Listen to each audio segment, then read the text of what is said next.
Waalaikumsalam warahmatullahi wabarakatuh, Waalaikumsalam Kak. warahmatullahi wabarakatuh. Selamat bertemu Bapak Ibu semua. Jadi, insya Allah kita kalau setiap ini berarti kita akan ketemu selama 6 kali, ya. Kalau jam segini terus nih jam yang paling berat hari Jumat malam gitu ya.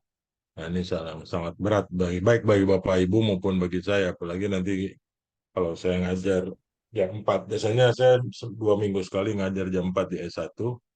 Itu lumayan juga, gitu. Tapi apa boleh buat lah, namanya juga usaha gitu ya.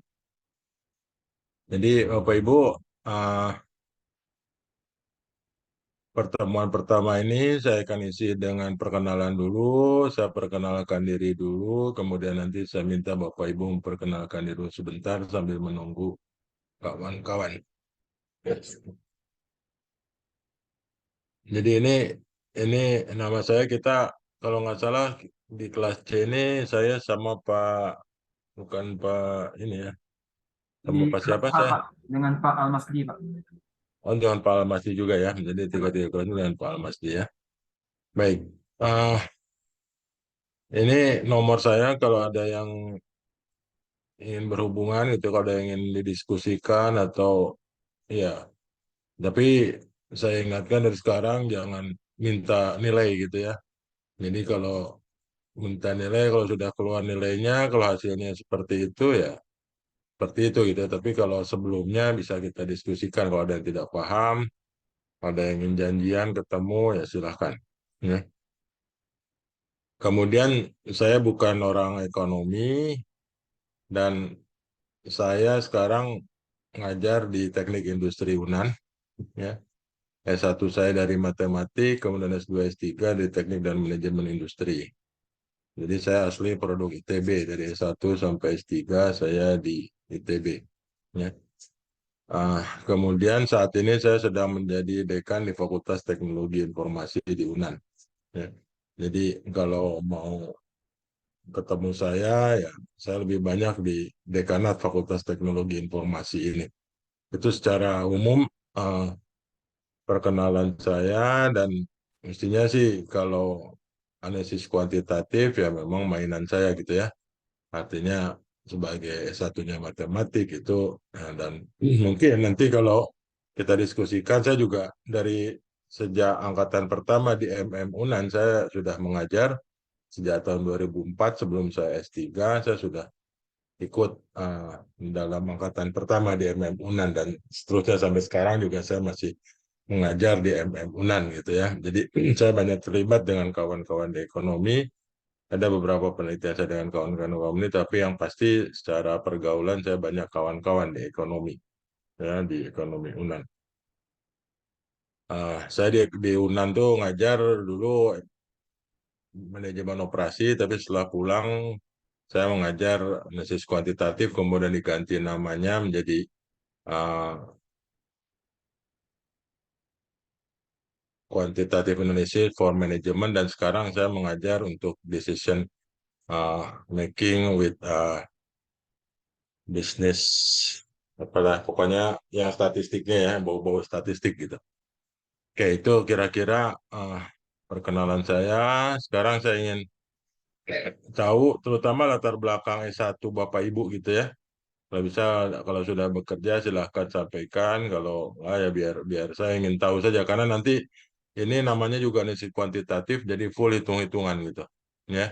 Jadi banyak sekali hitung-hitungannya. Baik, saya akan panggil saja sesuai dengan namanya yang ada di partisipan. Silakan Pak Angga nih, Pak Angga ya. Ya, Pak. Ya, Mohon izin, Pak, perkenalkan nama saya Angga Suderi, Pak. Bisa dipanggil Angga. Sekarang saya em, bekerja di Prodi MM Agus Salim juga, Pak. Sama dengan Sangan Ayu, Pak. Kebetulan dapat hmm, kesempatan untuk melanjutkan studi S2. hmm. Latar belakang pendidikan saya di UPI, Pak. Teknik Informatika, Pak. Oh, teknik informatika ya, oke. Tapi belum pernah ketemu saya rasanya dengan Angga ya. Belum, Pak. Mungkin Bapak selama ini berkomunikasi dengan Ayu, mungkin, Pak. Eh, Ya, kalau kalau saya ke kampus juga waktu offline belum pernah ketemu ya. Belum pernah Pak. Oke lah. Oke. Nah, kemudian Pak Agung.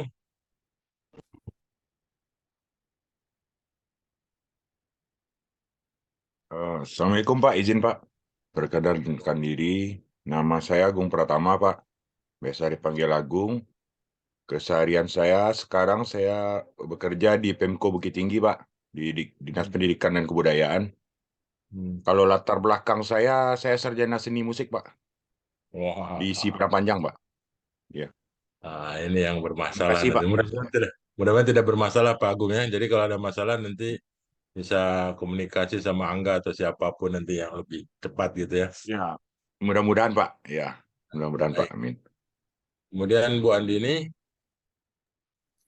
Baik Pak, mohon izin. Perkenalkan, nama saya Andini Nisa Putri, biasanya dipanggil Andin. Latar belakang saya S1 Sastra Inggris di STBA Agus Salim. Kemudian saat ini bertugas di RRI Bukit Tinggi, Radio Republik Indonesia sebagai broadcaster dan jurnalis. Terima kasih Pak. Baik. Bu Andini, sekarang Pak Devri. Terima kasih Pak. Perkenalkan, nama saya Devri Ismail, domisili Kota Padang Panjang. Untuk sekarang bekerja di UPTD Puskesmas Gunung Pak. Sekian Pak. Terima kasih Pak. S1? S1 keperawatan Pak.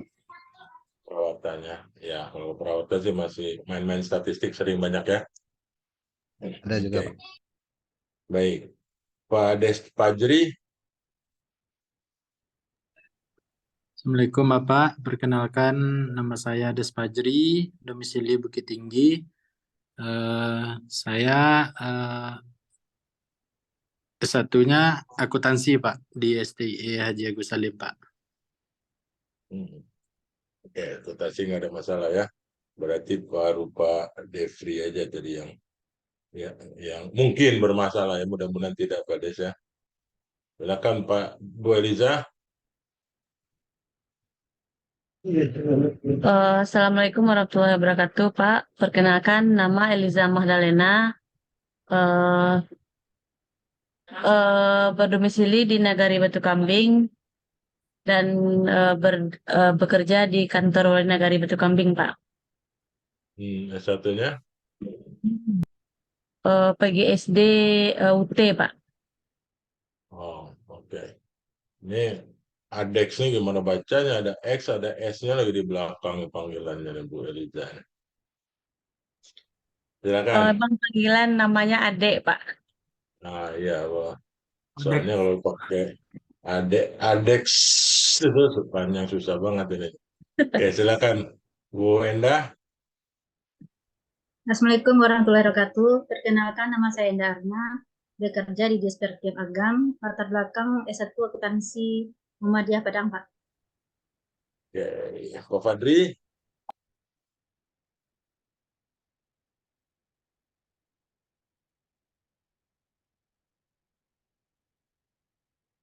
Pak Fadri ada? Fadrizal. Oke, Bu Ledi. Bu Ledi. Baik, nama saya Ledi Martia, latar belakang pendidikan psikologi, keseharian saya ibu rumah tangga. Psikologi, saya tahu banyak jago statistiknya ya. Biasa aja, Pak. M. Ihsan Putra Arma. Nama Iksan, domisili di Lubuk Basung, sekarang bekerja di Badan Kesbangpol Kabupaten Agam. Latar belakang pendidikan S1 Hubungan Internasional Universitas Andalas. Terima kasih. Oh, nah, ini juga masalah nih, tapi nggak apa-apa lah, mudah-mudahan ya nggak ada masalah ya. Pak Ihsan, oke. Muhammad Ridwan.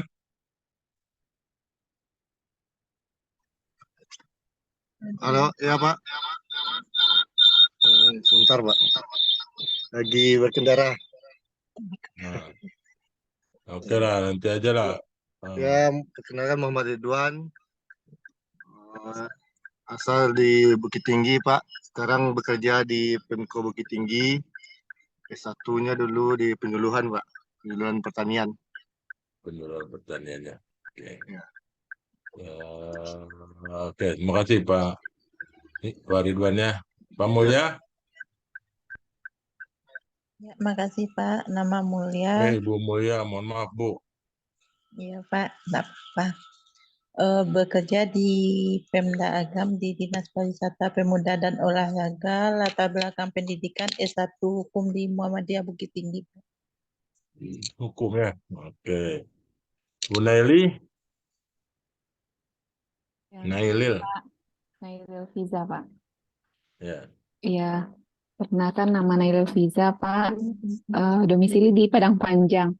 Tugas mengajar di SMA Negeri 1 Sumatera Barat, Pak. Latar belakang S1 Matematika UNAN. Oh, aman lah. Angkatan berapa? 99, Pak. 99 ya. Sama siapa dulu? Bimbingannya. Bimbingannya sama Pak Budi Rudianto. Oh, Budi Rudianto. Jago. Geografi ya, S3-nya ya. Iya.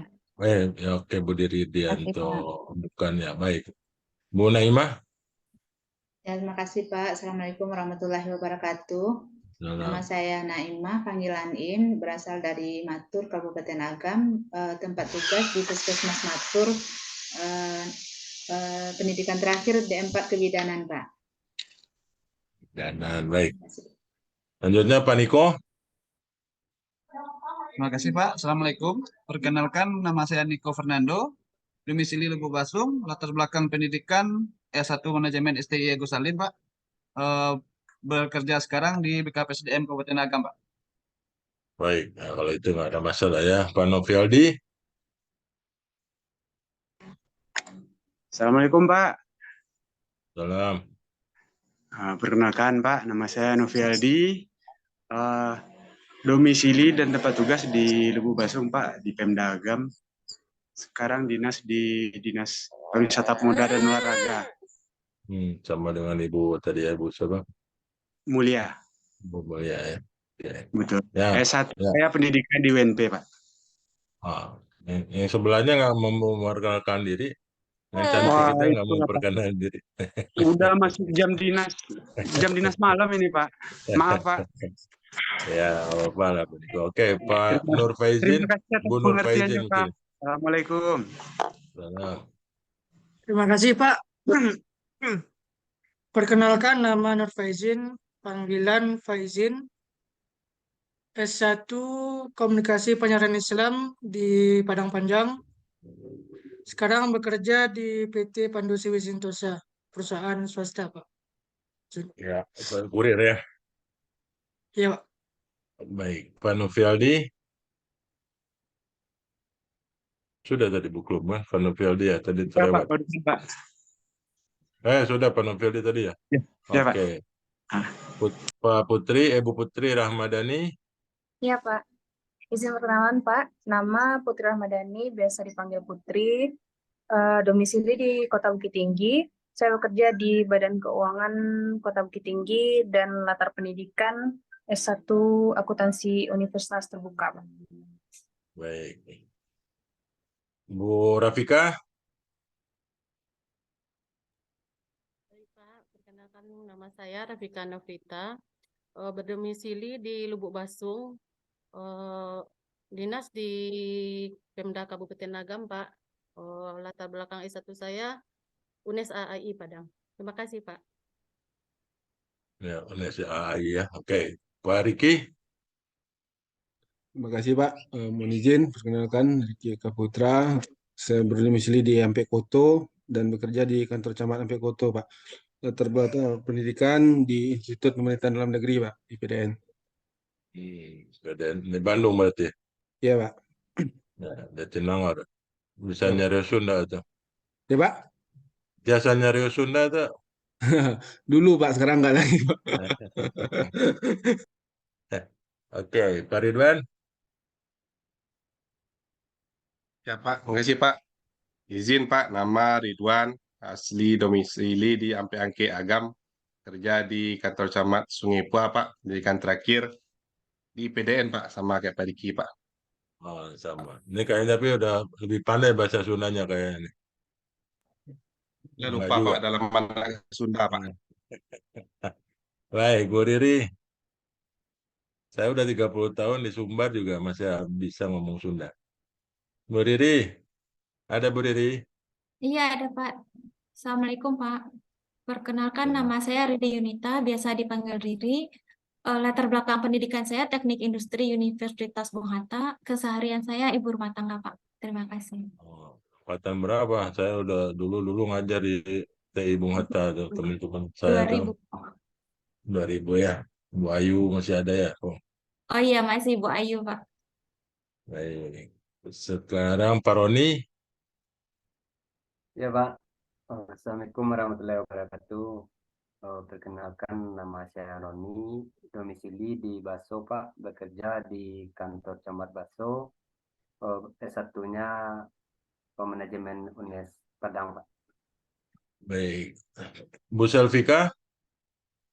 Selvika ini perempuan ya misalnya. Ya, izin Pak, nama Selvika Wijaya.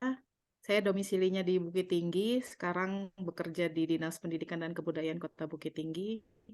Latar belakang saya S1 Akuntansi Universitas Lampung, Pak. Oh, baik. Bu Suryaneti atau Bapak nih, sorry, mohon maaf ya kalau dari nama nih belakangnya Neti perempuan, tapi Surya biasanya laki-laki. Nggak tahu saya. Ibu-ibu Silakan. Pak. Oh, Ibu ya, berarti yang belakangnya menunjukkannya. Baik, silakan Bu Surya. Bu Neti. Bismillahirrahmanirrahim. Assalamualaikum warahmatullahi wabarakatuh. Salam. Perkenalkan, nama saya Suryaniti. Saya berdomisili di Padang Panjang, Pak. Tempat tugas, alhamdulillah 1,5 tahun kemarin diamanahkan untuk menjadi pimpinan di SMA 1 Sumbar bersama dengan Bu Nailil, Pak. Latar belakang saya UNP Bimbingan dan Konseling, Pak. Oh, terlambat kita kenalnya. Saya dulu anak saya nggak diterima di SMA 1 Sumbar. Masya Allah. Baik, sekarang Bu Selvika. Sudah tadi ya, Bu Susi.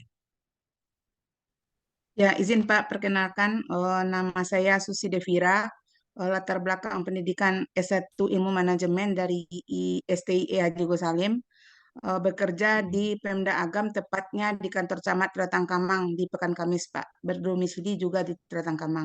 Terima kasih, Pak. Baik, Tilkam ya. Katanya ada Pekan Kamis itu Pak. di Tilkam, dah, Bu? Ya, Pak. Ada hotel Pekan Kamis itu? Ya, di samping kantor camat, rumah Pekan Kamis yang bertaraf kayak di Bali, Pak.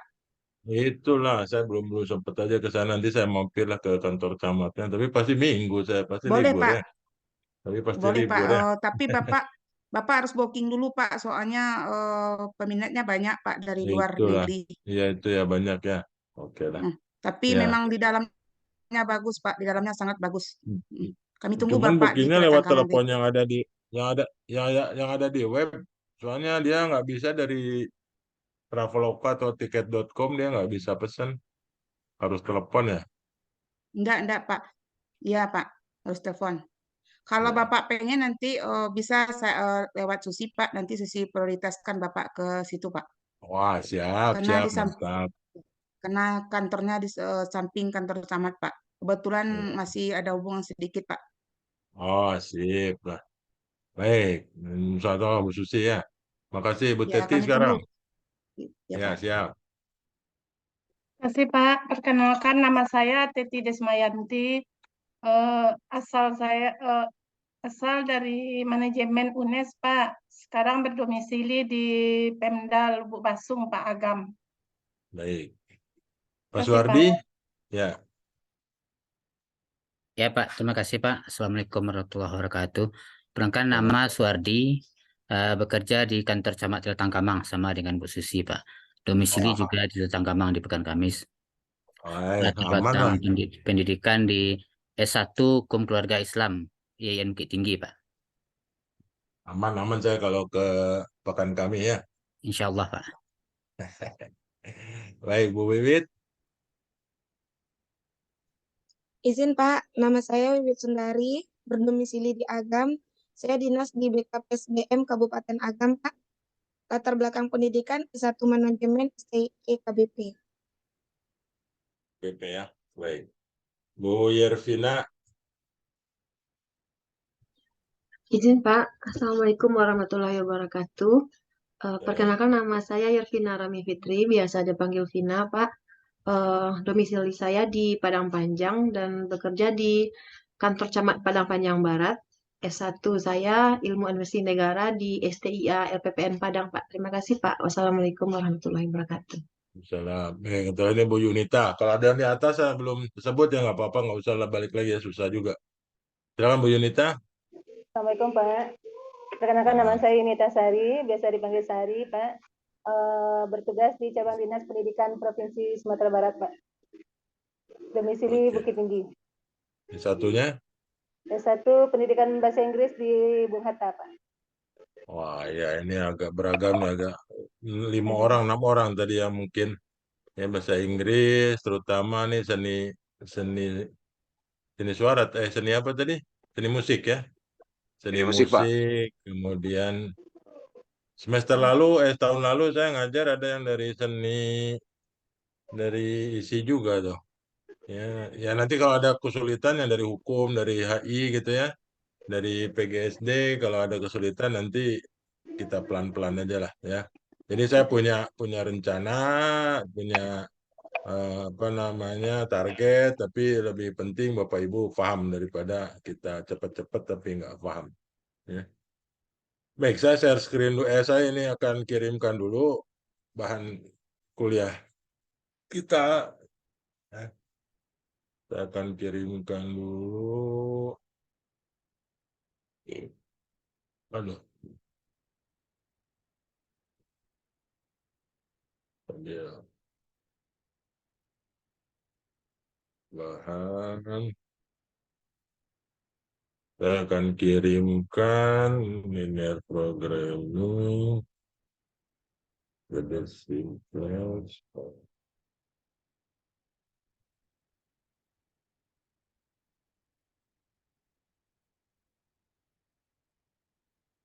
Kok cuma 2? Satu lagi.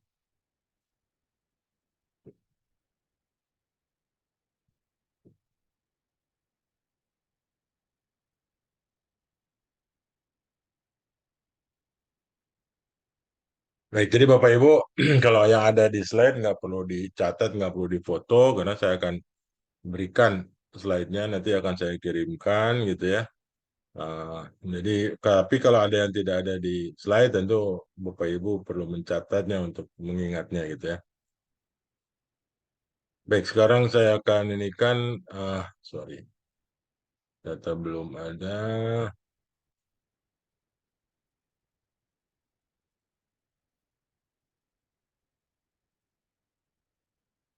Jadi, kenapa Bapak Ibu perlu belajar gitu ya, analisis kuantitatif ini? Mana dia? Atau apa sih yang kira-kira akan kita pelajari selama perkuliahan ini?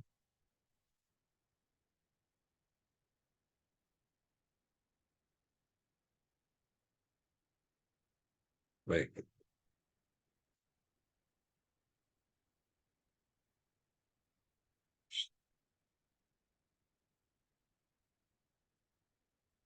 Jadi kita ngajar dengan Pak Almasdi ya. Jadi saya belum mau ngasih, tapi biasanya bagian saya nanti secara umum kuliah kita ini analisis kuantitatif ini dibagi 2 bagian, satu OR, satu statistik ya, secara umum statistik non parameter, statistik multivariat ya. Tapi sebelum sampai ke materi apa saja, sekarang latar belakang atau kira-kira apa dan kenapa Bapak Ibu perlu di MM ini perlu belajar analisis kuantitatif dalam manajemen ini ya. Jadi intinya analisis kuantitatif ini sebagai alat bantu Bapak Ibu nanti dalam pengambilan keputusan ya. Jadi dimanapun Bapak Ibu sebagai apapun, pasti Bapak Ibu pada satu saat harus mengambil keputusan. Ya. Nah, secara umum pengambilan keputusan itu bisa dilakukan dengan pendekatan kualitatif maupun pendekatan kuantitatif. Ya. Kita tahu kualitatif itu artinya tidak berbentuk angka atau tidak berbentuk hal yang bisa dikuantifisir, gitu ya. Jadi berdasarkan intuisi, berdasarkan pengalaman, berdasarkan latar belakang, gitu ya, berdasarkan gaya hidup dan sebagainya, ya, sehingga pendekatan kualitatif dalam pengambilan keputusan itu memang tergantung kepada orangnya, ya.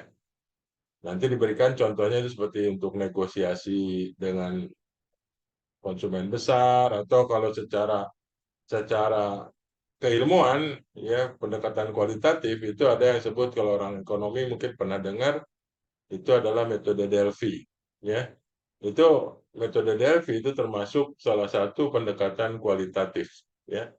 Jadi ketika seorang pengusaha ingin mengambil keputusan berapa produk yang harus dibuat, gitu ya, dengan menanyakan kepada para pakar, misalkan 2 orang pakar, gitu ya. Nah, tentu pendapat seorang pakar dengan pakar yang lain berbeda. Nah, dengan Delphi nanti diarahkan kedua pendapat itu akan mengerucut, akan mengarah kepada keputusan yang sama. Tetapi intinya Delphi tetap kualitatif karena dia mengandalkan kepakaran seseorang tanpa data, tanpa hitung-hitungan yang bisa semua orang lakukan. Ya, sementara kalau pendekatan kuantitatif, artinya kita melakukan pendekatan dengan data-data. Ya. Kalau pendekatan kualitatif antara keputusan saya dengan keputusan Bu Wiwit, itu mungkin berbeda, gitu ya, hasilnya. Tapi kalau pendekatan kuantitatif, kalau saya ngitung, Ibu Wiwit ngitung, keputusannya itu harus sama. Ya, jadi sehingga ini lebih objektif kalau pendekatan kuantitatif. Kalau pendekatan kualitatif memang sangat-sangat subjektif. Ya. Jadi di sini, gitu ya, ini contohnya, gitu. Sementara yang pendekatan kuantitatif itu misalkan menjadwalkan operasi, gitu ya. Jadi kalau Bu Yervina menjadwalkan operasi dengan saya menjadwalkan operasi dengan data yang sama, dengan metode yang berbeda, mestinya sih hasilnya harus sama, gitu ya. Bahwa hari ini harus dilakukan, mesin satu harus memproduksi produk satu, produk A, gitu ya. Mesin dua harus mengerjakan produk B dan seterusnya. Ya, besok apa saja yang akan dioperasikan, apa yang akan dilakukan, gitu ya. Itu mestinya sih sama dengan pendekatan kuantitatif ini, ya. Menentukan jumlah tenaga kerja. Berapa jumlah tenaga kerja kalau kita ingin membuat produknya sekian, ya, dengan keterbatasan mesin yang ada, keterbatasan budget yang ada, kita bisa menentukan berapa jumlah tenaga kerja yang pas. Dan sekali lagi ini harus sama hitung-hitungan saya dengan hubungan Bu Yunita atau siapapun, gitu ya, mestinya sih sama. Ya. Nah, di dalam pendekatan kuantitatif itu bisa dilakukan itu jika persoalannya kompleks. Jadi kalau persoalannya sederhana, nggak perlu kita melakukan pendekatan kuantitatif karena sayang, gitu ya. Jadi pendekatannya kompleks, maka dia memerlukan pendekatan kuantitatif. Ya. Karena kompleks, biasanya itu banyak variabel yang perlu dipertimbangkan. Ya. Begitu banyak variabel yang perlu dipertimbangkan, maka agar kita bisa memandang seluruh variabel itu dengan baik, bisa memasukkan seluruh variabel itu ke dalam hitung-hitungan kita, maka kita perlu melakukan pendekatan kuantitatif. Ya. Itu yang kedua. Kenapa kita harus melakukan pendekatan kuantitatif? Ya.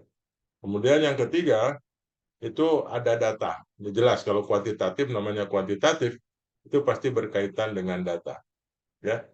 Nah, jadi saya ingatkan kepada Bapak Ibu, kenapa tadi saya perlu tahu latar belakang Bapak Ibu, gitu ya. Kalau yang belum biasa bermain-main dengan data, mungkin nanti agak kesulitan. Ya. Belum terbiasa dengan hitung-hitungan, nanti akan kesulitan untuk memahaminya. Tapi nanti kalau dibantu dengan software gitu ya dengan Excel itu bisa mudah-mudahan bisa lebih mudah Bapak Ibu memahami hitung-hitungannya nanti. Kemudian yang keempat, data yang menggambarkan nilai atau utilitas dari berbagai alternatif. Ya. Jadi seperti mesin kita tahu berapa kecepatan produksinya, berapa kapasitasnya, ya, berapa kemampuan dia bekerja terus-menerus, bagaimana dia harus dirawat untuk perawatan preventifnya dan seterusnya itu kita punya datanya. Ya. Ada data yang kuantitatif gitu ya, yang bisa dikuantifisir yang menggambarkan nilai atau utilitasnya. Kemudian tujuan pengambilan keputusan dapat dikuantifikasikan, ya. Jadi tujuannya jangan kualitatif, artinya misalkan tujuan dari pendekatan kuantitatif ini untuk menaikkan nilai dari perusahaan itu sulit. Tetapi kalau misalkan nilai perusahaan naik 10%, itu jelas, ya, itu jelas dikuantifisir. Atau kita ingin laba sekian, gitu ya, jadi jelas ada nilai kuantitasnya di sana. Dan yang terakhir, tentu saja untuk menghitung itu kita perlu model, ya. Model matematiknya harus ada sehingga kita bisa terapkan itu. Nah, nanti di dalam perkuliahan kita model yang akan kita pakai untuk yang bagian saya itu modelnya model programa linear. Ya, nanti kalau di statistik modelnya bisa regresi, bisa analisis faktor dan seterusnya, ya. Kemudian kalau kita lihat secara umum, sekali lagi kenapa Bapak Ibu sebagai mahasiswa MM perlu mempelajarinya, karena banyak sekali pendekatan kuantitatif dalam accounting, finance, marketing, dan production itu bisa berperan. Ya.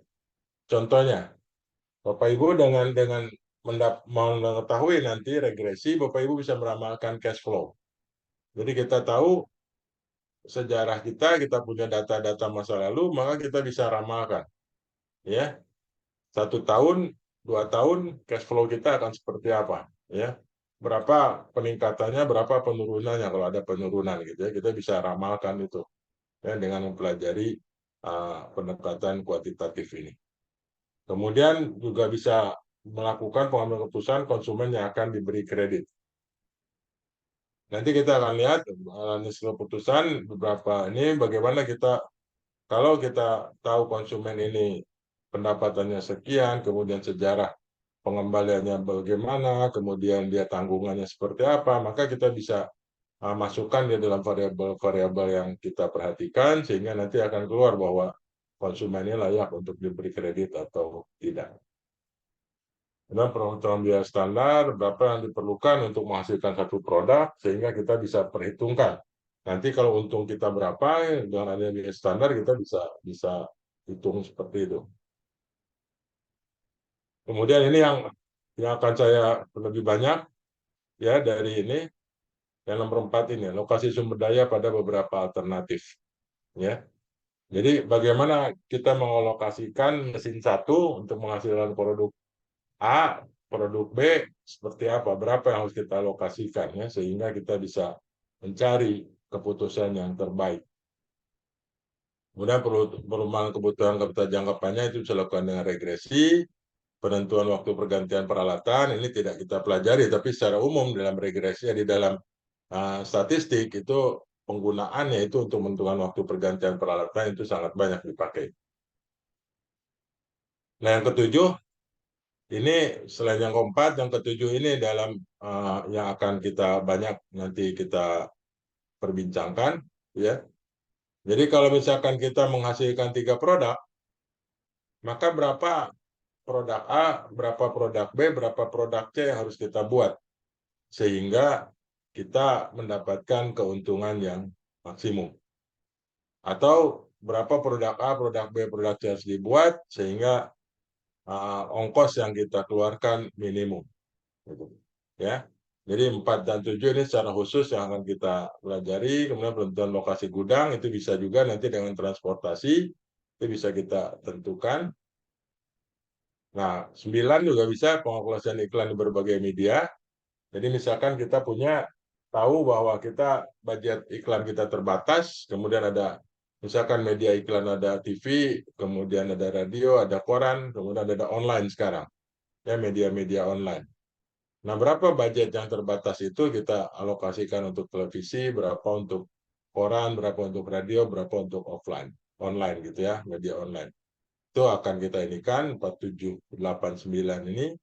Nah, perencanaan 100% ini kita juga akan pelajari yang saya yang akan memberikan ini gitu ya, untuk yang kita pelajari yang saya berikan, kemudian penentuan ukuran luas warehouse hingga mulai dari 11 sampai 20 ini di manajemen operasi. Bapak Ibu kalau ada kuliah manajemen operasi itu akan menemukan nanti bagaimana Bapak Ibu melakukan pendekatan kuantitatif untuk nomor 11 sampai 20 ini.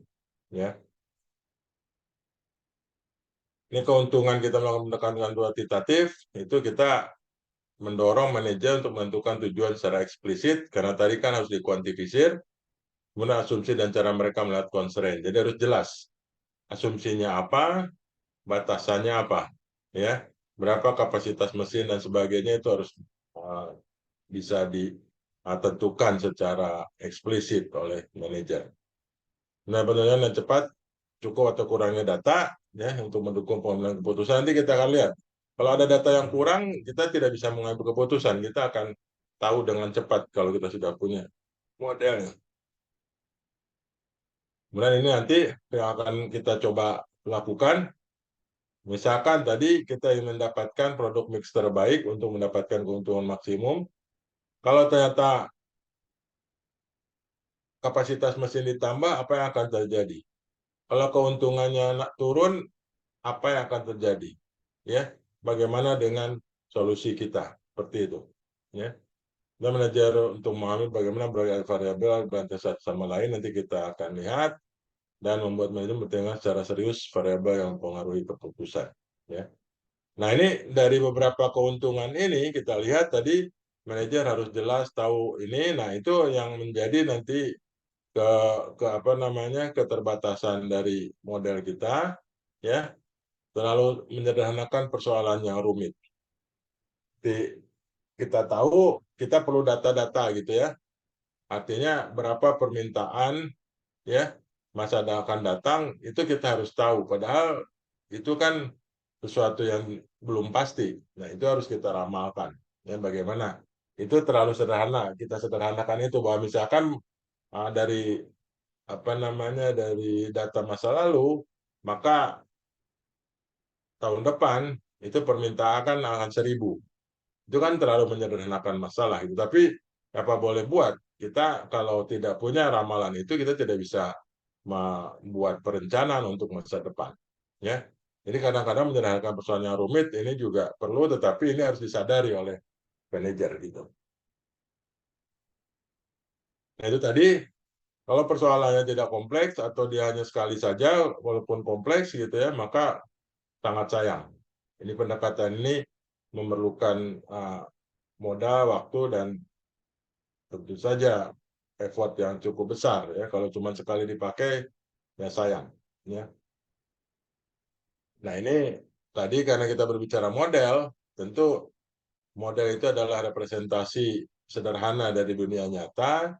Kalau modelnya tidak menggambarkan dunia nyata, tentu nanti apa yang kita selesaikan dari model itu tentu tidak menyelesaikan persoalan yang sebenarnya. Ya. Kemudian kalau konsumen tidak mengkonsultasikan asumsi dan batas model dengan manajer, sehingga manajer tidak tahu bahwa asumsinya tidak terpenuhi, kok hasilnya jelek gitu. Ya karena modelnya itu memerlukan asumsi tertentu yang tidak diketahui oleh manajer. Jadi dengan Bapak Ibu memahami keterbatasan ini, ketika Bapak Ibu memakai, nanti kita juga akan diskusikan ketika kita melihat contoh-contohnya, apa yang dimaksud di sini, itu Bapak Ibu bisa membuat judgement tersendiri gitu ya. Kita adjust hasil-hasil dari hitungan kita dengan menyadari hal-hal ini. Dan yang terakhir, banyak antar model konten sangat kompleks, dengan sulit untuk dijelaskan kepada manajer. Nanti kita lihat apa yang maksudnya dengan hal-hal yang ini, nanti dengan melihat beberapa contoh di awal perkuliahan kita. Oke, secara umum materi kuliah kita akan seperti ini. Ini bagian saya sebelum UTS. Mudah-mudahan sampai seperti saya katakan tadi ada ini. Tapi kalau yang nomor 8 sampai 13, ya ini tergantung dari Pak Almasdi nanti ya. Jadi jangan dikatakan bahwa saya bilang seperti ini kalau ternyata Pak Almasdi punya pendapat yang lain, itu saya belum sempat berkomunikasi dengan Pak Almasdi. Ini seperti saya bilang tadi, saya mudah-mudahan minimal kita sampai nomor 4 gitu. Ya. Kalau bisa sampai ke nomor 5 dan 6 syukur, tapi kalau cuma bisa sampai ke nomor 4 sudah bagus. Tapi kalau cuma sampai ke nomor 3 juga nggak ada masalah. Yang penting Bapak Ibu paham gitu. Ya. Jadi percuma kalau kita sampai ke 6, kalau cuma sampai ke 6 sih cepat-cepat aja sih bisa saja saya berikan gitu ya. Tapi kalau ternyata Bapak Ibu tidak paham ya untuk apa gitu. Ya. Kalau diperlukan materinya nanti saya akan share gitu ya. Saya sudah ada materinya semuanya.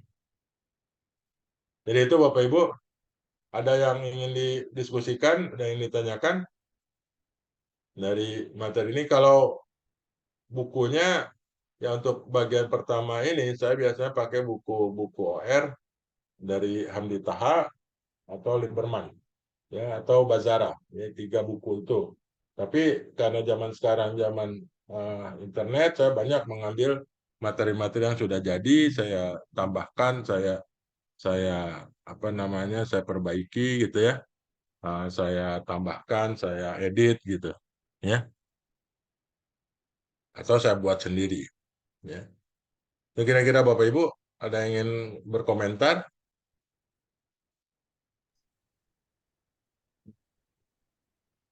Izin Pak. Ya, silakan Bu Naimah. Ya, terima kasih Pak. Tadi Bapak sudah menguraikan itu pendekatan kualitatif dan kuantitatif. Apakah ada yang kita bisa temukan kedua-duanya harus kita bahas atau kita lakukan Pak, antara kualitatif dengan kuantitatif, di mana bisa kita temukan seperti itu Pak? Ya, sebenarnya kalau intinya Bu, kalau kita punya data masa lalu gitu ya, maka kita lebih baik melakukan pendekatan kuantitatif. Karena pendekatan kuantitatif itu objektif. Artinya kalau Bu Naimah ngitung, saya ngitung, itu jelas. Urut-urutan pekerjaannya jelas, modal yang dipakai jelas gitu ya. Hasilnya harusnya sama. Tapi syaratnya kita harus punya data masa lalu. Ya. Jadi, tapi kalau kita tidak punya data masa lalu, maka kita melakukan pendekatan kualitatif. Ya, tetapi sekali lagi, ketika kalau yang Bu Naimah maksudkan, apakah kepakaran seseorang, apakah keahlian seseorang atau intuisi seseorang tidak berguna di dalam analisis kuantitatif, berguna, Bu. Jadi contohnya sekarang begini, ketika kita menghitung dari product mix, gitu ya, misalkan yang sederhananya contohnya biasanya 2 produk gitu ya, kita menghasilkan 2 produk, produk A, produk B. Kita tahu bagaimana berapa mesin yang kita miliki, berapa yang diperlukan, dan seterusnya. Hasilnya, agar keuntungan maksimum, produk A itu harus dibuat 3,5. Produk B harus dibuat 6,3. Ya. Nah, di sini muncul tentu saja intuisi kita sebagai seorang pimpinan, ini produk A ini mau dibuat 3,5 itu seperti apa? Katakanlah kita membuat produknya meja gitu. 3,5 meja itu apa? Yang setengahnya itu apa? Apakah kakinya dari 4 cuman kita bikin 2 gitu ya? Nah, di sana diperlukan Bu kualitatif, artinya pemahaman kualitatifnya, judgement-nya. Ya. Nanti apakah kita akan membuat 4 dan 6, atau kita membuat 3 dan 6, atau kita membuat 3 dan 7, kita hitung. Nanti kita akan lihat bagaimana ini. Tetapi judgement itu perlu. Ya. Kemudian atau contohnya seperti ini. Seperti tadi, seperti saya katakan tadi. Kita meramalkan tahun depan itu untuk per bulan Januari misalkan ramalan kita itu permintaan akan 1.000, ya. bulan Februari akan 750, bulan Maret dan seterusnya gitu ya. Ada angka-angkanya ramalan kita selama setahun. Tetapi kenyataan yang kita hitung gitu ya, bahwa bulan Januari itu harus dibuat sekian produk untuk memenuhi permintaan itu gitu ya. Ketika kita sampai di bulan Januari, ternyata permintaan kita tidak 1.000, ternyata 800. Tentu kita tidak biarkan saja nanti yang bulan Februari juga tetap sesuai dengan peramalan kita, tentu ada judgement-nya di sana. Nah, di sanalah gunanya seorang pimpinan melihat persoalan-persoalan analisis kuantitatif ini gitu. Ya, jadi ketika tadi kan menyederhanakan masalah, ternyata ada hal-hal yang mengganggu gitu. Ya. Diharapkan tahun depan itu kondisi ekonomi normal gitu. Tapi ternyata ada tahun politik. Nah, tentu ada judgement di sana. Muncul judgement di sana. Bagaimana seorang pimpinan mengadjust hasil yang sudah kita hitung sebelumnya. Pendekatan kuantitatif yang kita ini kan. Ya. Iya, Di Pak. sana mungkin Bu ya Iya. agak lebih ini ya. Iya, Contohnya makasih lebih. banyak, Pak. Ya. Baik, ada yang lain? Atau ada yang ingin berkomentar atas komentar saya, nggak apa-apa, kita terbuka. Gitu ya. Ini namanya S2, kita harus banyak berdiskusi. Saya ingin meminta pendapat Bapak Ibu nanti. Ya. Zaman sekarang saya tidak berpretensi bahwa saya yang paling tahu segalanya gitu ya, dengan metode-metode. Ya, mungkin Bapak Ibu lebih dari kehidupan sehari-hari, dari anak, dari mana gitu, dari hasil browsing, mengetahui hal yang di luar yang saya katakan, silakan saja. Jangan ragu gitu ya. Apalagi kalau berbeda pendapat dengan saya juga nggak ada masalah. Ya. Tapi kalau nanti hitung-hitungannya jelas, kalau dalam ujian beda gitu ya, saya salahkan nanti. Karena kok disalahkan ya jelas kalau itu jelas pasti ini gitu. Tapi kalau pakai metode yang lain hasilnya sama itu nggak ada masalah.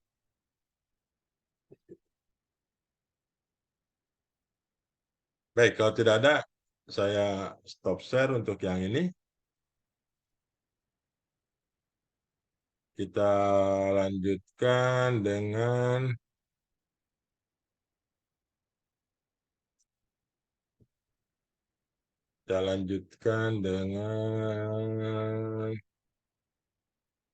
linear programming.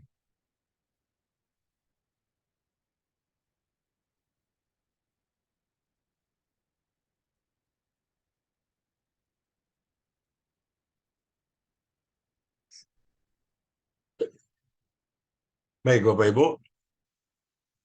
Ini kita akan masuk ke materi pertama yaitu linear programming.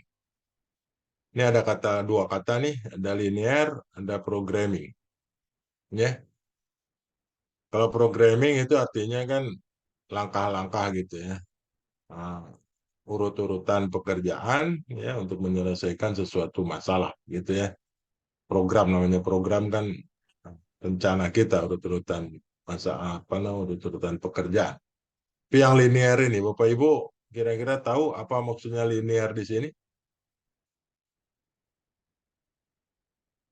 Yang dimaksud di sini nanti adalah linear itu sebenarnya fungsi linear sebenarnya. Nanti pada akhirnya ketika kita berbicara model linear programming itu kita berbicara fungsi linear.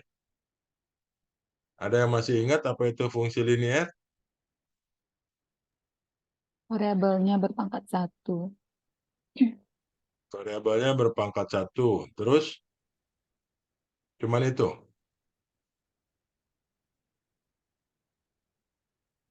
Sebuah persamaan. Ya jelas ya tadi fungsi ya persamaan. Yang Kalau pertidaksamaan juga dia bisa. Fungsi linear itu bisa pertidaksamaan juga bisa. Ya. Ya, persamaan dan pertidaksamaan. Oke, cuman itu Lil. Lil nih, Nailil nih panggilannya siapa? Nailil, Pak. Bisa Nail. Nailil. Naili. Iya. Ya. Oke. Coba lihat. Hubungan ini, antar variabel, Pak. Ya, hubungan antar variabelnya seperti apa? Ada variabel tetap, variabel bebas. yang nilai variabel tetap tergantung pada nilai variabel bebas. Ya, belum tentu dia linear. Iya, Yang variabelnya namanya berpangkat fungsi satu. Iya, pangkat satu itu ya. paling tinggi variabelnya berpangkat satu. Paling tinggi Pangkat atau variabel, berpangkat satu? paling tinggi variabelnya berpangkat satu. Pangkat Paling variabelnya tinggi. paling tinggi satu gitu. Oke, coba lihat sekarang. Saya punya. Nanti ini saya berikan ya, tapi ini belum saya bagikan. Sudah ada. Oh, itu gimana dia?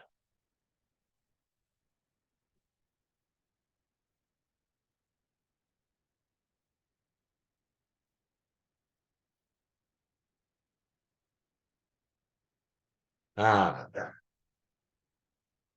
jangan definisi Nailil tadi, mana yang linear, mana yang tidak linear. Tidak linear tiga tidak linear, Pak. Terus Kalau cuma satu 3. linear. Jadi cuma 3 aja. Yang tidak linear 5. 5. Terus 4.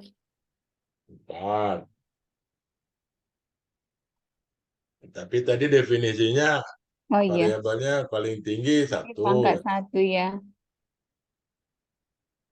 Jadi kita dari definisi dulu, baru kita lihat. Kan makanya tadi definisinya apa.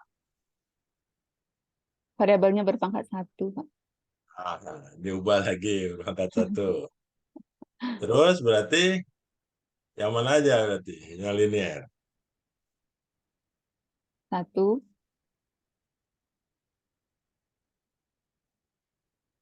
Terus 2. Terus Itu aja, Pak. Oke ya, ini untuk yang selain Nailil nih, yang lupa nih ya. Kenapa Nailil bisa mengatakan yang 1, 2 saja gitu ya. Jadi ini kan ada huruf-huruf nih, terutama yang nomor 2 nih. Ya ini untuk mengingatkan Bapak Ibu gitu ya. Biar nanti kalau ditanya anak SD juga, anaknya yang duduk di SD bisa menjawab gitu ya. Tadi Nailil sudah mengatakan ada variabel gitu ya. Nah, variabel ini kalau kita mendeteksi ini ada huruf-huruf seperti di nomor 2 ini gitu ya. Mana yang variabel, mana yang parameter, itu lihat dari huruf-hurufnya ini. Di dalam matematik dan statistik itu ada konvensi bahwa variabel itu ditulis dengan huruf akhir dari abjad. Ya. Huruf akhir itu U, V, W, X, Y, Z, baik huruf kecil maupun huruf besar. Sementara kalau parameter itu ditulis dengan huruf awal dari abjad, A, B, C, D, E, F. Parameternya ada 2, ada konstanta jika tidak terikat dengan variabel atau dia berdiri sendiri, koefisien dia terikat dengan variabel. Jadi kita lihat tuh nomor 2 nih. Jadi Y plus AX2 min BX1 sama dengan C. Berarti kita bisa identifikasi bahwa Y, X1, X2 ini adalah variabel. ABC itu parameter, tapi secara khusus C itu adalah konstanta, A dan B itu adalah koefisien. Ya. C berdiri sendiri dia, nggak ada variabelnya. Sementara A dan B itu terikat dengan variabel. Ya. Jadi kalau Nailil mengatakan 1 dan 2, maka definisi tadi bahwa variabelnya seluruh variabel berpangkat 1, kenapa yang 5 enggak? Ini variabelnya berpangkat 1 nih semua. Iya kan? Iya. Ada Iya, kenapa perkalian, 5 enggak? ada perkalian variabelnya. Nah, kan berarti kan definisinya kurang lengkap. Lupa ketika Pak Made Arnawa mengatakan di kalkulus 1 ya. Iya. Siapa yang ngajar kalkulus 1-nya dulu? Pak Ginting, Pak. Oh, Pak Ginting. Sudah pensiun sekarang beliau ya. Udah. Pak Ginting ya. Kawan saya lama. Saya dulu nggak jadi karena nggak buka-buka aja matematik ya, duluan TI. Saya pindah aja S2-nya ke TI. Oke, jadi Ini dia yang lengkapnya Nailil. Jadi ada syarat keduanya. Semua variabel berada pada suku yang berbeda. Ya. Jadi Bapak Ibu, ini kuliah matematik dasar gitu ya, yang biar Bapak Ibu ingat gitu. Nanti ketika saya bicara Bapak Ibu tidak ini lagi gitu ya. Jadi yang namanya kalau dipisahkan dengan sama dengan itu adalah ruas. Ya. Jadi ruas kiri, luas kanan. Kalau tadi ada variabel bebas, variabel tidak bebas, nah itu berarti yang ruas kiri itu variabel bebasnya, tidak bebasnya, yang kanan itu variabel bebasnya. Ya. Sedangkan suku itu dipisahkan oleh tanda plus atau minus. Ya. Jadi kenapa yang 5 dia tidak linier? Karena X2 dan X3 walaupun berpangkat 1, dia berada pada suku yang sama. Sehingga perkaliannya itu akan menyebabkan dia pangkatnya 2. Nah, seringkali yang salah itu adalah yang syarat kesamaan atau fungsi linear itu yang kata Naili tadi, yang satu ini, semua variabel bersamaan berpangkat paling tinggi 1. Itu yang seringkali salah. Ya. Kenapa salah? Karena yang nomor 4 itu harusnya masuk gitu. Karena X2 ini pangkatnya setengah. Ya, kan dia lebih kecil dari 1, harusnya masuk. Padahal ini tidak linear. Karena kalau dia dikuadratkan, nanti ini jadi kuadrat dia. Ya, jadi itu.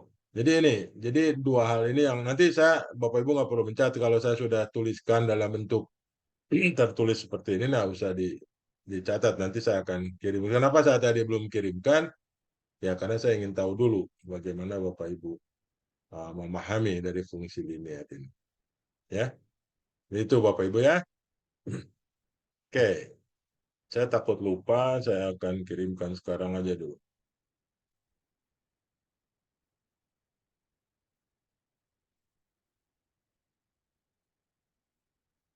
Sorry, ini harusnya, jadi tadi sengaja saya tutup nih. Jadi ini nanti sebenarnya di sini ada, ini saya sudah buat di sini, sebenarnya dia linear gitu ya. Nanti Bapak Ibu jelaskan sendiri kenapa dia linear, kenapa tidak linear. Lihat dari definisinya di atas ya. Ya. Jadi kenapa yang nomor 3 tidak linear? Karena ada yang berpangkat 2. Di nomor 4 kenapa tidak linear? Karena ada yang berpangkat setengah. Di nomor 5 kenapa tidak linear? Karena ada dua variabel yang berada pada suku yang sama. Ya. Jadi nomor 3, nomor 4 tidak memenuhi syarat 1, nomor 5 tidak memenuhi syarat 2. Jadi ini dua-duanya harus dipenuhi. Ya, dua-duanya harus dipenuhi. Demikian. Saya akan kirimkan ke Bapak Ibu.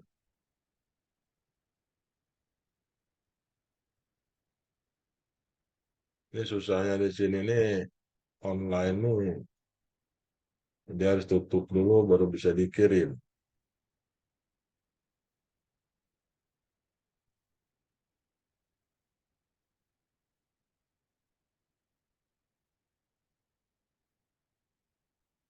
Oke, sudah saya kirim ya. Oke, kita kembali ke linear programming. Oh, sorry, bentar. Linear programming ini ya. Ya, jadi secara umum nanti kita akan lihat pendahuluan, pengertiannya, terminologi dan contoh persoalan linear programming. Ya, jadi dikatakan linear programming salah satu pendekatan yang paling banyak digunakan dalam pengambilan keputusan manajerial. Karena dia sederhana dan powerful gitu ya. Modelnya sudah jelas, ininya sudah jelas, cuman persyaratannya bahwa semua parameter itu sudah diketahui dengan pasti. Ya. Jadi apa tujuan dari linear programming ini? Itu adalah menyusun model yang digunakan untuk menentukan alokasi optimal sumber daya perusahaan untuk berbagai alternatif. Jadi kalau kita punya 3 sumber daya perusahaan, maka kalau kita punya 2 produk, bagaimana kita mengalokasikan sumber daya itu sehingga kita dapatkan hasil yang optimal. Ya. Di sini kata-katanya secara umum modelnya itu harus optimal, tidak maksimal atau tidak minimal. Kalau kita berkaitan dengan keuntungan maka harusnya maksimal. Kalau dia berkaitan dengan biaya itu harusnya minimal. Tapi di sini optimal. Optimal itu yang terbaik. Belum tentu dia maksimal semua, belum tentu dia minimal semua. Untuk sumber dayanya ya. Jadi kita lihat optimalnya dari gabungannya itu, dari kombinasinya itu yang terbaik itu adalah yang optimal namanya. Jadi ini sebagai ilustrasi bagaimana kita akan melakukan alokasi sumber daya optimal ini. Contohnya ini, gitu. Ini hanya untuk berikan saja persoalan yang nyata yang mungkin dihadapi gitu ya untuk memberikan penjelasan tentang linear programming ini. Jadi misalkan sebuah perusahaan furniture itu memproduksi dua jenis produk, meja dan kursi. Kemudian diproses pada stasiun kerja assembly dan finishing. Ya. Kemudian diketahui bahwa stasiun kerja assembly itu menyedia kapasitasnya itu adalah 60 jam per minggu. Sementara SK finishing itu hanya 48 jam per minggu. Ya. Bapak Ibu kira-kira kenapa ini berbeda gitu? Secara logika saja ini. Ya, seharusnya kan kalau ini per minggu tentu kapasitasnya harusnya sama. Ya. Kenapa kira-kira ini berbeda gitu ya? Misalkan kita sehari bekerja berapa jam biasanya? Rata-rata 8 jam. 8 jam gitu ya. Jadi 8 jam katakanlah ini 6 hari. Berarti kan ada 48 jam yang tersedia. Tapi kenapa di assembly bisa 60 jam? Karena mungkin dia di situ assembly boleh lembur. Karena beban pekerjaan dia bisa lembur selama 12 jam. Biasanya lembur diperbolehkan itu 2 jam saja per hari. Ya. Sehingga bisa jadi yang assembly ini setiap hari dia bekerja 10 jam, tidak 8 jam. Itu sehingga dia berbeda. Itu penjelasan yang paling logis gitu ya. Seperti itu. Tapi ini dari perusahaan dapat seperti itu. Tidak bunyi di sini tapi itu hanya sebagai ini saja bagi Bapak Ibu untuk memahami persoalan ini. Kemudian diketahui untuk membuat satu meja dibutuhkan waktu 4 jam di assembly dan 2 jam di finishing. Sementara kursi butuh waktu 2 jam di assembly dan 4 jam di finishing. Ya. Data berikutnya yang diperlukan itu adalah kalau kita ingin bicara keuntungan, tentu masing-masing meja dan kursi itu harus tahu berapa keuntungannya. Misalkan diketahui seperti ini, keuntungan yang diperoleh adalah 80.000 per meja dan 60.000 per kursi. Ini keuntungannya. Keuntungan dengan harga jual berbeda ya. Kalau keuntungan ini harga jual dikurangi dengan seluruh biaya, itu jadi masuk keuntungan ya. Nah, persoalan kita itu adalah ini. Ini yang tadi dimaksudkan alokasi optimal sumber daya untuk berbagai alternatif itu adalah untuk menjawab persoalan ini. Berapa banyaknya meja serta kursi harus dibuat agar didapatkan keuntungan maksimum? Ya. Karena sumber daya kita terbatas hanya 60 jam dan 48 jam gitu ya. Sementara juga ada ini kebutuhannya meja itu 4 jam di assembly dan 2 jam di finishing, serta kursi itu 2 jam di assembly dan 4 jam di finishing. Nah, dari kombinasi ini kita harus bisa menjawab berapa meja dan kursi harus dibuat agar keuntungan maksimum. Ini kira-kira akan kita selesaikan. Pertama, kita harus bisa membuat model matematiknya.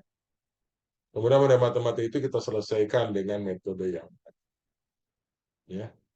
Ini hanya untuk ilustrasi bagaimana tadi penjelasan dari linear programming. Baik, ini untuk pendahuluan saja untuk memberikan latar belakang bagaimana kita akan pelajari linear programming ini. Baik, sekarang kita bicara pengertian. Ya, jadi linear programming adalah teknik model matematis untuk mendapatkan skema penggunaan sumber daya terbaik. Jadi ada dua langkah kita dari persoalan tadi, dimensi furniture. Yang pertama, bagaimana kita membuat model matematiknya. Ya. Setelah itu bagaimana kita menyelesaikannya sehingga kita bisa mendapatkan skema penggunaan sumber daya terbaik.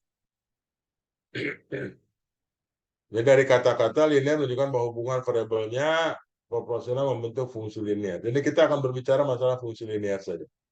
Apa itu fungsi linear tadi sudah dijelaskan. Ya. Jadi fungsi linear itu adalah fungsi yang seluruh variabelnya berpangkat 1 dan seluruh variabel berada pada suku yang berbeda. Kedua syarat itu harus dipenuhi secara bersama-sama.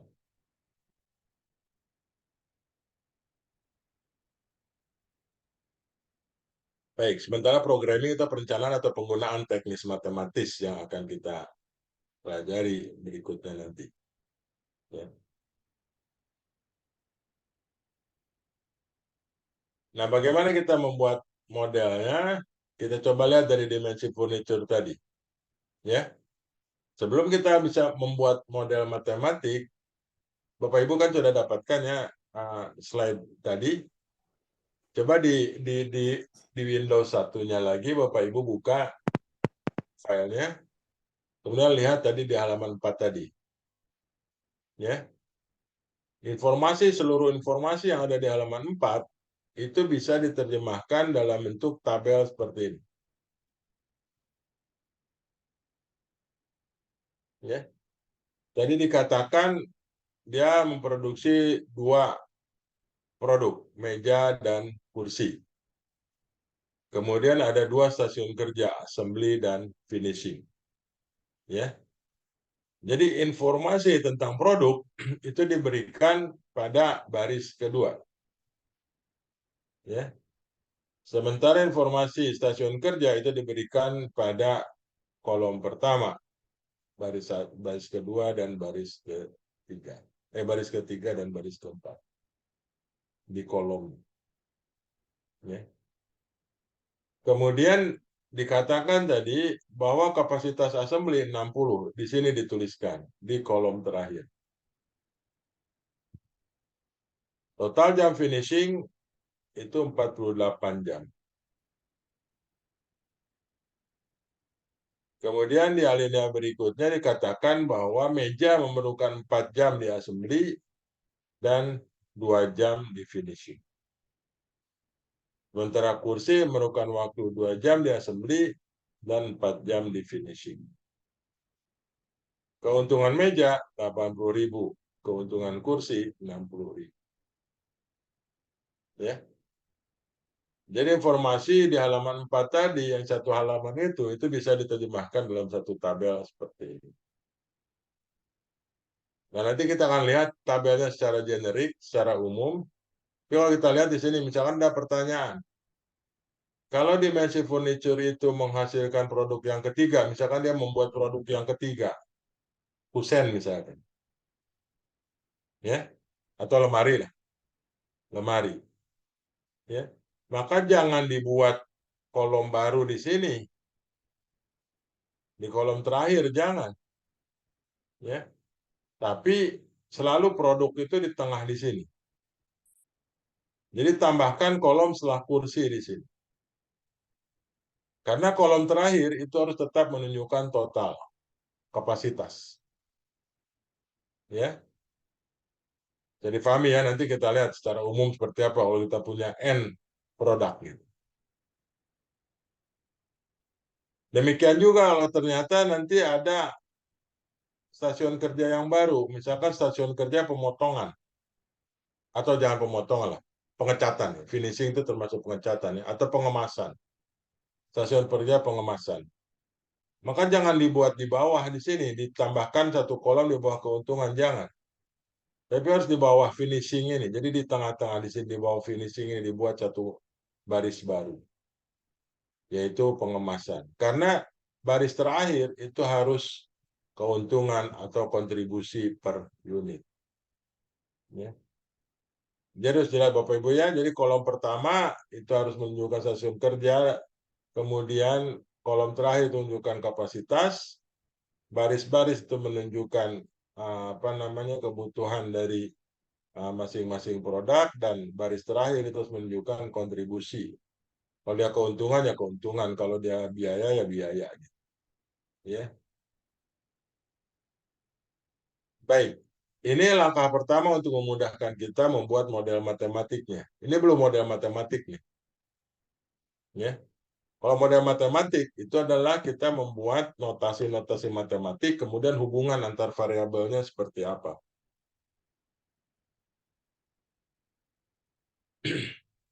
Baik. Nah, untuk membuat model matematik, maka langkah pertama kita itu harus membuat notasi. Sekarang kita membuat M itu adalah untuk banyaknya meja yang akan dibuat. Sementara K itu adalah banyaknya kursi yang akan dibuat. Maka dalam linear programming harus ditentukan terlebih dahulu itu adalah modelnya fungsi tujuan. Tujuan kita itu adalah memaksimumkan keuntungan. Kita buat dulu model matematiknya seperti apa. Ya. Kita tahu keuntungan total itu berarti keuntungan meja plus keuntungan kursi, kan ya? Keuntungan meja apa? Tentu keuntungan per meja dikalikan banyaknya meja yang dibuat. Keuntungan kursi, keuntungan satu unit dikalikan dengan banyaknya kursi yang dibuat.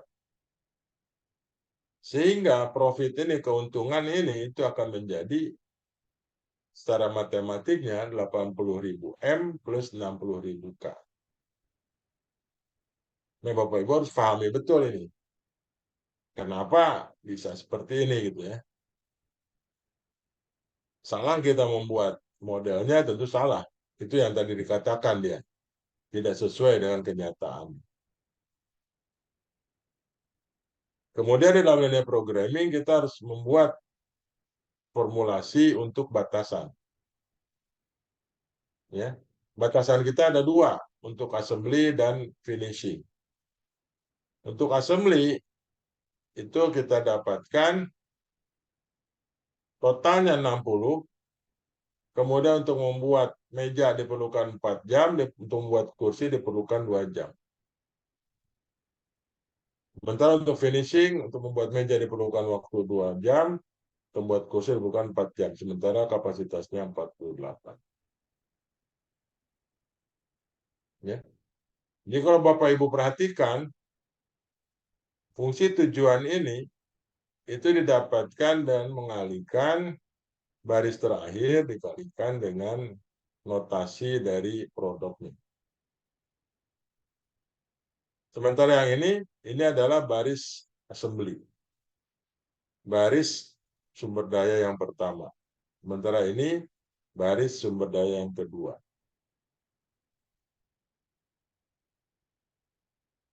Oke, ini yang disebut dengan fungsi batasan.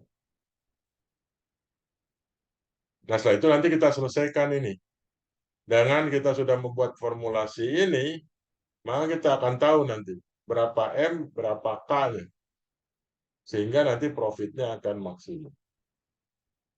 Nah, yang dimaksud tadi optimal, itu adalah belum tentu ini dipakai semua nih. 60-60-nya belum tentu. Ini 48 belum tentu dipakai semua.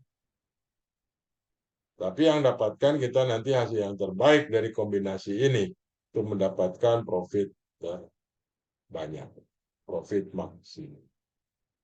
Sementara ini batasan yang terakhir ini batasan non-fungsional yang merupakan batasan yang generik yang harus dimiliki oleh persoalan programmal linear.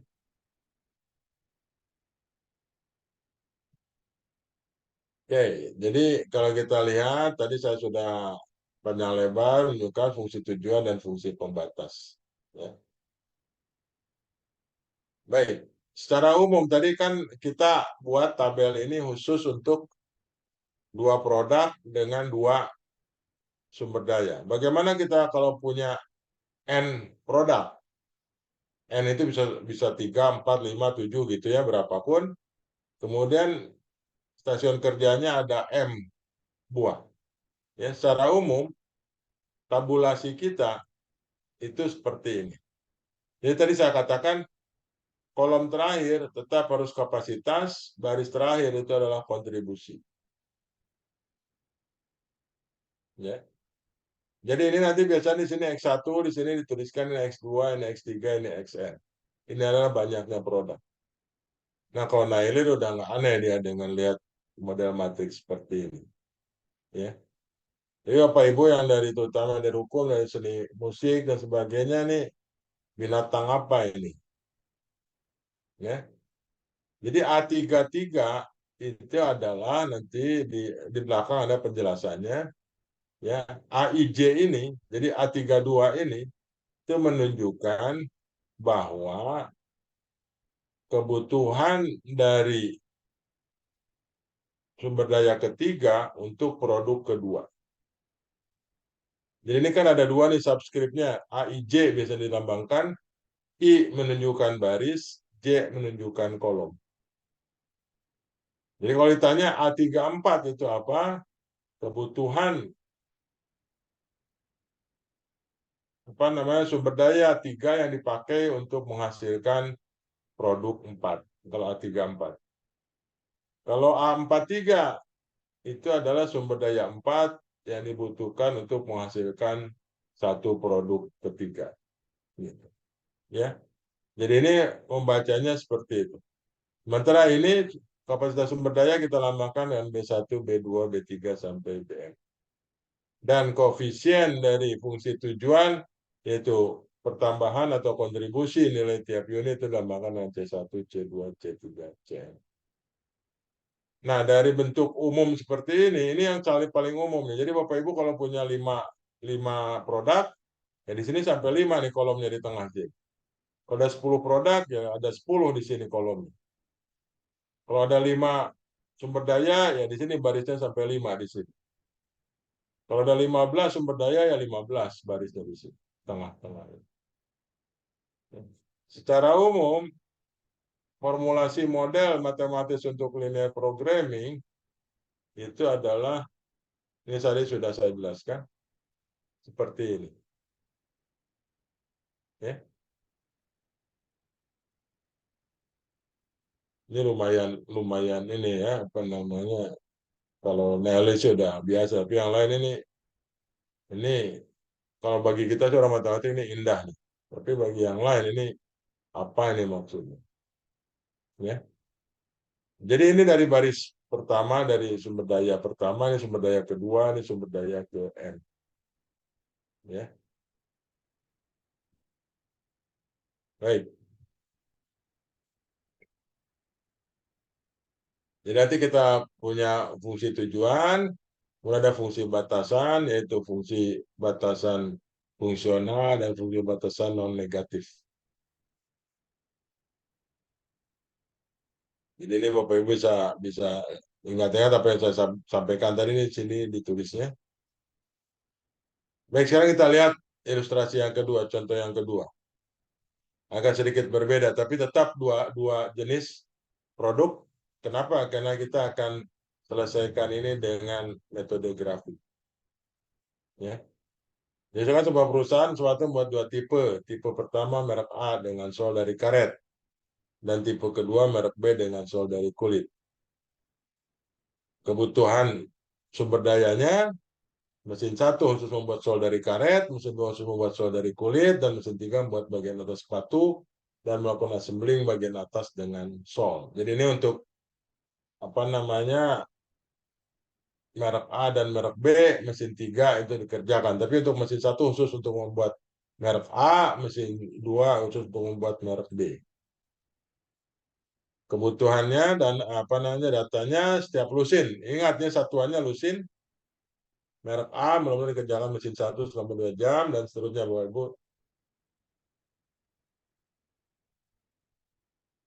Kemudian di sini kapasitasnya mesin 1 8 jam, mesin 2 15 jam, mesin 3 30 jam. Penjelasan rasionalnya ini berarti mesin 1 cuma ada 1, mesin 2 ada 2, mesin 3 ada 3 gitu. Ini per hari. Kemudian labanya, pertanyaannya, berapa lusin sebaiknya sepatu merek A dan merek B yang dibuat agar bisa memaksimumkan laba? Bapak Ibu coba buat tabelnya dulu dan formulasi masalahnya. Jangan dilihat halaman 16-17 ya. Coba dari halaman 14-15 ini, Bapak Ibu buat tabelnya dan kemudian buat model matematisnya. Jawabannya ada di halaman 16-17, tapi nggak usah dilihat, percuma aja. Nanti kalau Bapak Ibu ngelihat itu, ya ngapain gitu ya. Bapak Ibu coba lihat halaman sebelumnya, lihat halaman 4 ke 6 gitu ya, seperti apa.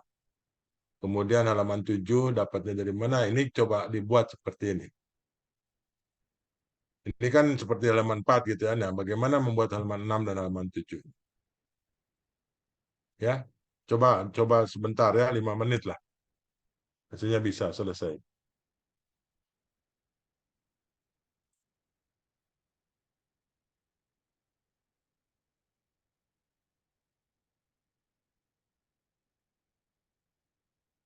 Jadi saya ingatkan Bapak Ibu, namanya analisis kuantitatif, Bapak Ibu harus mencoba. Kalau nggak mencoba, seperti membaca novel, nggak akan bisa nantinya.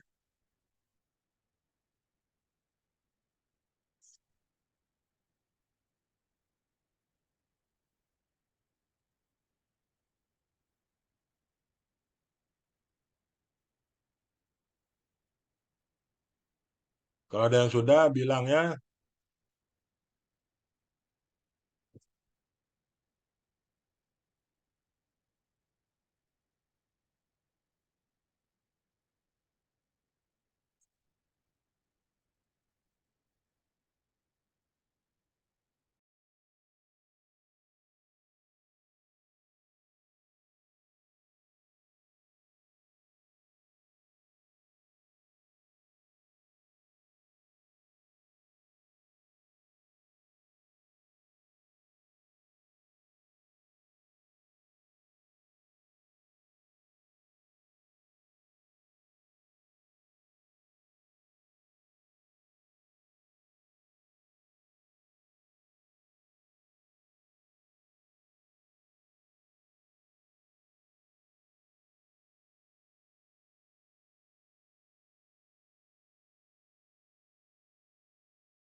Saya ngoceh aja dari tadi padahal. Ini udah ini ya Bapak Ibu nih. Jadi lihat. Tadi saya di-mute-kan karena kalau ini ada suara-suara. Saya ngoceh dari tadi nih. Oke, lihat. Mesin 1 dia hanya mengerjakan produk A. Tidak mengerjakan produk B. Berarti di sini 0. Ya. Mesin 2 hanya mengerjakan produk B. Berarti mau jadi produk A dia 0. Mesin 3, 6 jam. Produk A itu perlu waktu 6 jam di mesin 3. Produk B perlu waktu 5 jam di mesin 3. Kalau Bapak Ibu buat di sini 30.000 gitu ya, 50.000 betul. Jadi saya, karena kita nanti akan main dengan grafik, ya, maka ini saya buat dalam ribuan, dalam 10 ribuan. Berarti ini dibacanya 30.000 nih. Ini dibacanya 50.000. Sebenarnya dalam jam, ini tetap dalam, bukan. Ya. Kemudian dari sini kita buat formulasi masalahnya, ya. Kita buat notasinya dengan X1, X2. X1 banyak sepatu merek A yang akan dibuat setiap hari, X2 banyak sepatu merek B yang akan dibuat setiap hari, Z jumlah keuntungan. Tujuannya maksimumkan laba, yaitu maksimumkan Z 3X1 plus 5X2. Lihat dari mana 35 ini adalah kontribusi untuk X1, untuk merek A kontribusinya 3, untuk merek B kontribusinya 5. Bapak Ibu kalau nggak bisa membuat ini ya bagaimana mau menyelesaikannya? Ya. Ini Bapak Ibu coba pelajari betul. Nah, kalau di sini yang 0 nggak perlu ditulis karena di sini plus 0 kali X2. 0 kali X2 kan 0, nggak usah ditulis. Ya. Di sini juga 0 kali X1 itu nggak usah ditulis. Tetapi di tabel harus ditulis 0. Ya, kalau di sini nggak perlu dituliskan.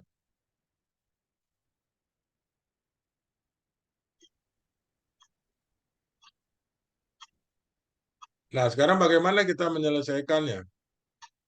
Ya, menyelesaikannya saya tidak di sini contohnya, itu yang lain nanti ya penyelesaiannya itu saya buat di Word.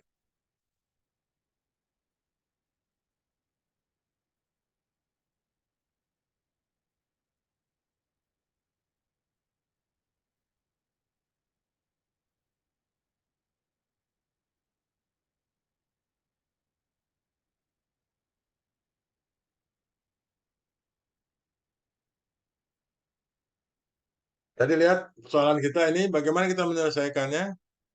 Kita menyelesaikannya dengan metode grafik. Ya. Langkahnya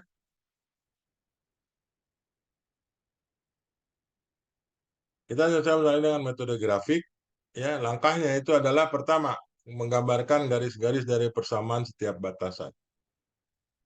Ya. Jadi ini kan pertidaksamaan nih. Kita buat jadi persamaan. Jadi kita buat garisnya 2X sama dengan 8. Maka kita dapatkan garisnya X1 sama dengan 4. Nanti kita gambarkan X1 sama dengan 4. Kemudian 3X1, 3X2 sama dengan 15. Kita gambarkan X2 sama dengan 5. Kemudian 6X1 tambah 5X2 sama dengan 30. Nah, bagaimana kita menggambarkan garis ini, Nailil, yang 6X1 tambah 5X2 sama dengan 30? Garisnya berbentuk apa nih? Grafiknya berbentuk apa? Fungsi linear, grafiknya itu berbentuk garis lurus ya. Iya. Masih ingat ini kalkulus 1 betul ini. Pelajaran SMA malah. Iya.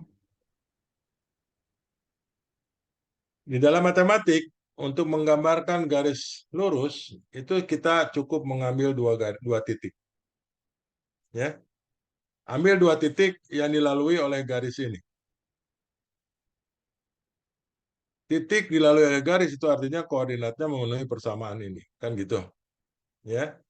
Jadi tekniknya adalah ambil 2 titik, kemudian hubungkan. Titik pertama kita ambil X1-nya sama dengan 0 biar gampang. Maka kita dapatkan 5X2 sama dengan 30. Sehingga kita dapatkan X2 sama dengan 6. Jadi titiknya adalah X1-nya 0, X2-nya 6. Ini kalau nanti saya pakai X1-nya itu sebagai horizontal, X2-nya vertikal. Ya. Kemudian titik yang kedua kita ambil X2 sama dengan 0. Kalau X2 sama dengan 0, berarti kita dapatkan 6X1 sama dengan 30. Sehingga X1 sama dengan 5. Maka kita dapatkan titiknya 5,0. Titik ini kita hubungkan, maka kita dapatkan garisnya, yaitu ini. Yang biru ini. Ya. Yang biru ini adalah yang pertama, ini X1 sama dengan 4, ini garisnya ini. X2 sama dengan 5, garisnya ini. Ini yang kedua, dari persamaan yang kedua. Kemudian 6X1 tambah 5X2 itu titik 0,6 itu ini. Titik 5,0 itu adalah ini. Ini kita hubungkan, dapat garis biru ini. Ya. Itu langkah pertama, kita buat garis-garisnya ini. Langkah kedua di sini, arsir darah yang memulai batasan. Ya. Jadi tadi kan persoalan kita bukan X1 sama dengan 4, tapi X1 lebih kecil sama dengan 4. Atau 2X1 lebih kecil sama dengan 8. Mana dia yang memenuhinya itu adalah yang arsiran hijau ini. Jadi yang lebih kecil daripada X1 lebih kecil sama dengan 4 itu yang hijau ini. Kemudian X2 lebih kecil sama dengan 5 atau 3X2 lebih kecil sama dengan 15 itu yang kuning ini. Kemudian 6X1 tambah 5X2 lebih kecil sama dengan 30. Mana dia? Yang merah ini.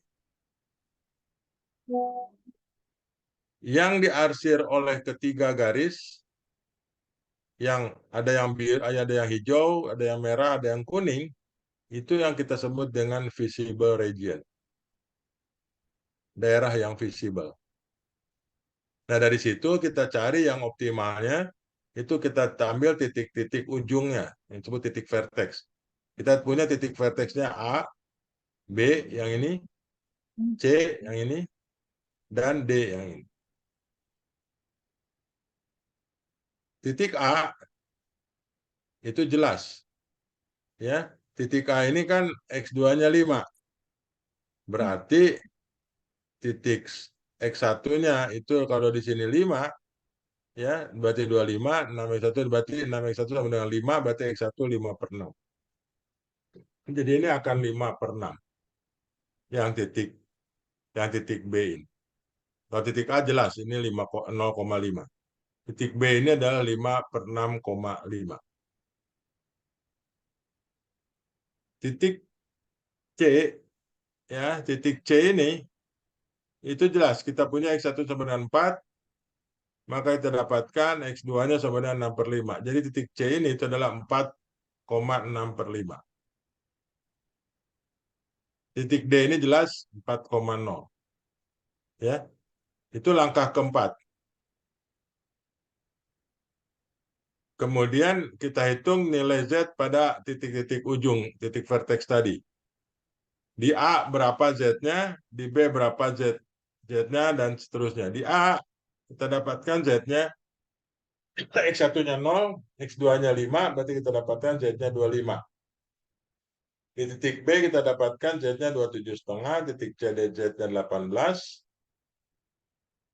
Ya. Allah, mau habis nih. Di titik D Z-nya 12. Jadi kita ambil yang maksimum. Berarti titik B ini yang optimumnya. Ya, yang berikan maksimumnya ini. Jadi jawaban kita untuk maksimumnya adalah 27,5 kali 10.000, karena tadi dalam 10 ribuan ya. Kemudian kita harus membuat sepatu merek A-nya tadi kan titiknya di titik B 5/6,5, berarti kita harus membuat merek A sebanyak 5/6 lusin dan merek B sebanyak 5 lusin. Silakan Bapak Ibu lihat, ini saya akan kirimkan. Bapak Ibu silakan pelajari, saya sambil masang baterai, kirain cukup baterainya. Ternyata nggak cukup, padahal belum 2 jam.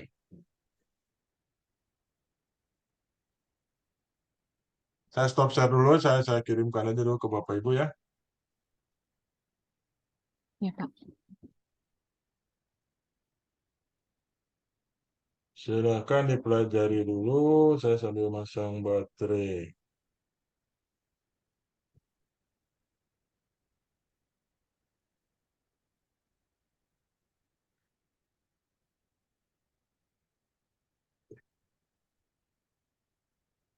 Silakan dipelajari.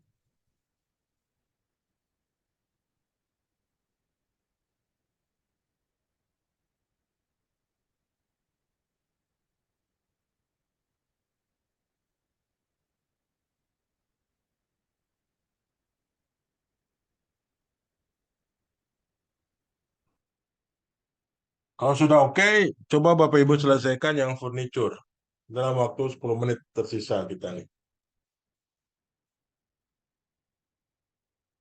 5 menit lah, coba dulu. Bisa nggak Bapak Ibu menyelesaikan ya? Yang furniture tadi. Yang mana, Pak? Yang furniture tadi, yang halaman 4 tadi. Yang dari PowerPoint di linear programmingnya. Coba selesaikan. Berapa Meja dan meja, kursi. berapa kursi? Ya, berapa meja, berapa kursi yang harus dibuat?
Mejanya 12, kursinya 6, Pak. Ya, Di sini, Pak. gimana caranya? Bisa di-share? Oh, di-share gitu ya, Pak ya? Pakai grafik. Ya, difoto dulu berarti. Kalau dipakai tangan, foto dulu.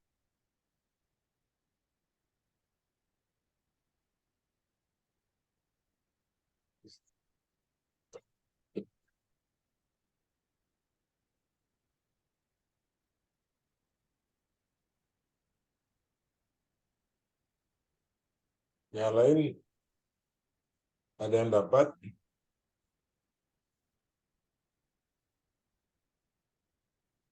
Biasanya ini kemungkinan tidak tertib langsung buatnya. Iya. Makanya saya ingin tahu apa yang dikerjakan. Kan ini nggak hanya menjawab saja kan. Iya. Ntar Pak dikirim Pak.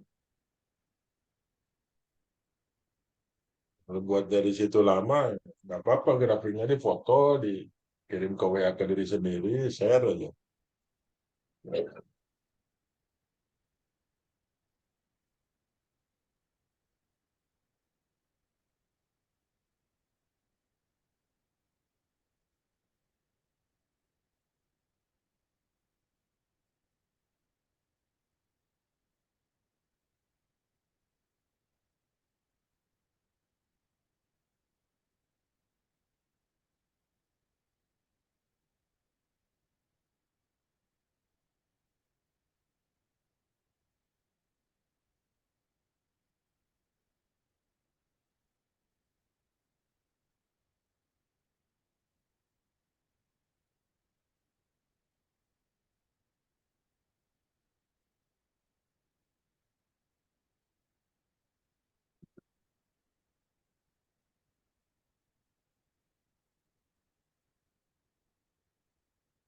Izin share screen ya Pak. Ya, Acak-acakan Pak, mohon maaf.